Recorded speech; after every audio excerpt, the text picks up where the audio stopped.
तो बड़ी खबर, महाराष्ट्र के नए सीएम होंगे देवेंद्र फडणवीस। तो महाराष्ट्र के नए सीएम का नाम जो है वो सामने आ गया है कि देवेंद्र फडणवीस महाराष्ट्र के नए सीएम होंगे। तो ये बड़ी खबर आपको बता रहे हैं। देखिए, महाराष्ट्र में इस तरह से चुनाव हुए और उसके बाद एक प्रचंड जीत हासिल हुई। उसके बाद अब ये जानकारी सामने आ रही है कि महाराष्ट्र के जो नए सीएम हैं और देवेंद्र फडणवीस अब महाराष्ट्र के नए सीएम होंगे। देखिए, बीजेपी विधायक दल की एक बैठक हुई है जिसमें इस नाम पर मोहर लगी है। ये बड़ी खबर आपको बता रहे हैं। महाराष्ट्र के नए सीएम देवेंद्र फडणवीस होंगे। ये बड़ी खबर आपको बता रहे हैं। देखिए, महाराष्ट्र में जिस तरह से बीजेपी की प्रचंड जीत हुई है, हालांकि इससे पहले आपने देखा होगा किस तरह से भारतीय जनता पार्टी तमाम तरह के जो दावे हैं वो कर रही थी और अब ये बड़ी खबर सामने आ रही है कि देवेंद्र फडणवीस महाराष्ट्र के नए सीएम होंगे। बीजेपी विधायक दल की जो बैठक हुई है उसमें इस नाम पर मोहर लगी है। तो ये बड़ी खबर आपको बता रहे हैं। तो बीजेपी विधायक दल की बैठक में मोहर लगी है इस नाम पर। तो महाराष्ट्र में जिस तरह से भारतीय जनता पार्टी ने जीत हासिल की, उसके बाद अब ये जानकारी सामने आ रही है कि महाराष्ट्र के नए सीएम होंगे देवेंद्र फडणवीस। और खबर पर ज्यादा जानकारी के साथ हमारे सहयोगी विनय जुड़ गए हैं। विनय, इस खबर को लेकर क्या जानकारी? बिल्कुल सामना, क्योंकि ये पहले से ही तय था लगभग, लेकिन इंतजार इसी बात का किया जा रहा था कि कब विधायक दल की बैठक होगी और उसमें यह ऐलान हो जाएगा। हालांकि 11 दिन बाद आपको बता दें कि साफ हो पाई है तस्वीर, क्योंकि कुछ चीजें थी लगातार। पहले तो हालांकि शिवसेना शिंदे की तरफ से ये साफ कर दिया गया था कि उन्हें कोई दिक्कत नहीं है बीजेपी का अगर सीएम होता है तो, लेकिन उसके बाद कुछ अगर बात करेंगे मंत्रालयों को लेकर जरूर थोड़ा सा खींचतान की खबरें सामने आई थी और ये साफ था कि चाहे अजीत पवार की आप बात कर लें, उनकी तरफ से भी ये कह दिया गया था कि जो भी होगा बीजेपी की तरफ से ही विधायक, जो भी विधायक चुना जाएगा, विधायक दल का नेता, वही आगे जाके मुख्यमंत्री के तौर पर नजर आएगा।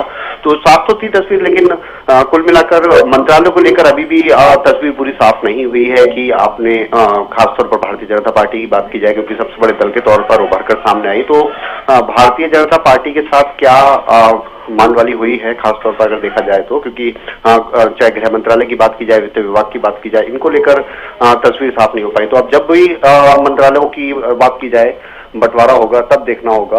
और शपथ की अगर बात की जाए तो पहले ही तस्वीर साफ हो गई थी। 5 दिसंबर को आजाद मैदान में शपथ ग्रहण समारोह होना है और वहां पे तमाम जो भी बीजेपी के राज्यों के मुख्यमंत्री हैं, उसके अलावा खासतौर पर कई दिग्गज नेता जो कि केंद्र के हैं वहां मौजूद रहेंगे। तो ये चीजें साफ थी और शायद ये भी साफ होने वाला है कि दोनों डेप्यूटी सीएम की अगर बात की जाए तो कौन कौन होंगे, उनकी तस्वीरें साफ हो जाएंगी।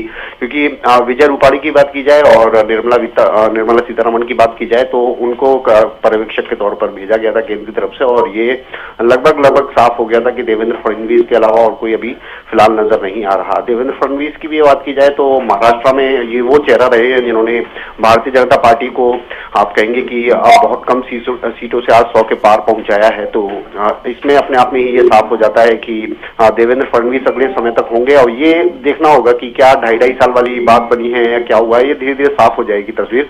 और बहुत ही छोटे कहेंगे उम्र से ही भारतीय जनता पार्टी की बात की जाए, संघ की बात की जाए, उसके साथ देवेंद्र फडणवीस जुड़े हुए थे। उनके पिता की भी बात की जाए तो राजनीति उनके विरासत में जरूर मिली थी, लेकिन वहां से उन्होंने अपने आप में ही एक पहचान बनाई है और वो पहचान इस तरह से बनी कोई वहां पे अब एक तरफ से अगर आप देखेंगे तो भारतीय जनता पार्टी का जो फेस था पिछले कुछ 15 साल से अगर आप बात करेंगे तो वो देवेंद्र फडणवीस ही नजर आते थे। हालांकि और भी कई बड़े नेता वहां से नजर आते, लेकिन वो केंद्र की राजनीति में ज्यादा सक्रिय रहे। इसमें चाहे आप नितिन गडकरी की बात कर ले, वो भी एक बड़ा चेहरा रहे अपने आप में ही। लेकिन कुल मिलाकर बात यह है कि फिलहाल के लिए कि देवेंद्र फडणवीस अब शपथ लेने जा रहे हैं, ये देखना होगा कि उनके साथ साथ कौन शपथ में। बिल्कुल विनय, देखिए ये भी सबसे बड़ी बात हो जाती है क्योंकि आपने जिस तरह से जानकारी दी है कि केंद्र में एक बड़ा चेहरा रहे हैं और एक जाना पहचाना चेहरा भी है विनय, क्योंकि सबसे बड़ी बात यहाँ पर ये भी देखी जा रही है क्योंकि कल जिस तरह से आप भी जानकारी दे रहे हैं कि मुख्यमंत्री पद की जो शपथ है वो कल लेने वाले हैं, लेकिन यहाँ पर ये सवाल उठ रहा है कि उप मुख्यमंत्री पद की जो शपथ है वो क्या एक एकनाथ शिंदे लेने वाले हैं और इसी के साथ ही 3 प्रमुख नेताओं का भी शपथ होने वाला है कल। बिल्कुल वो तस्वीर बिल्कुल साफ हो ही जाएगी, क्योंकि अभी हमने कल की अगर बात करेंगे, बीते कल की, तो एकनाथ शिंदे की बहुत ज्यादा तबीयत खराब थी और अस्पताल में भी उनको भर्ती होना पड़ा था।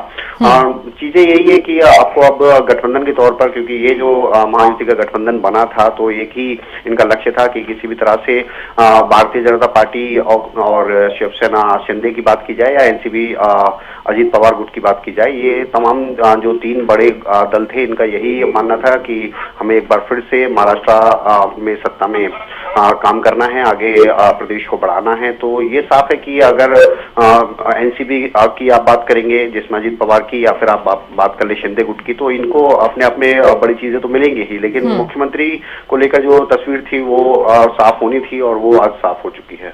बिल्कुल विनय, बहुत शुक्रिया पूरी जानकारी देने के लिए और खबर पर नजर बनाए रखने के लिए।